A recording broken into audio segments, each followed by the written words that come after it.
Allerta per condizioni meteo avverse. Da oggi fino a martedì mattina il Veneto sarà interessato da una perturbazione che porterà precipitazioni da abbondanti a molto abbondanti, con possibili eventi estremi, specie nelle aree montane e pedemontane. La Protezione Civile regionale ha previsto allerta rossa ed è la prima volta nel 2018 per criticità idrogeologica sul Bellunese e l'Alto Trevigiano per il bacino idrografico del Piave. Le prossime 48 ore è prevista molta pioggia, soprattutto domenica e lunedì, in modo particolare lunedì, e in modo particolare in provincia di Belluno e nella parte alta della provincia di Treviso.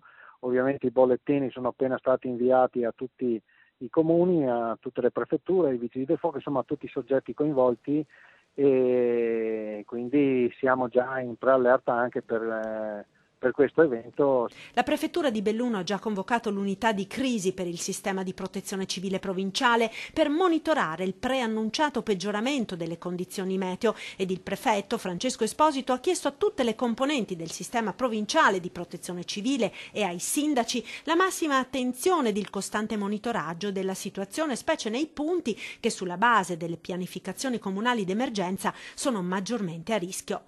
Viene quindi consigliato alla popolazione di limitare gli spostamenti, evitando quelli non strettamente necessari. Si sconsiglia inoltre di transitare o sostare in prossimità di corsi d'acqua e comunque di non effettuare escursioni in zone non antropizzate. Il prefetto ha chiesto ai sindaci di valutare il rinvio di manifestazioni pubbliche programmate nel fine settimana.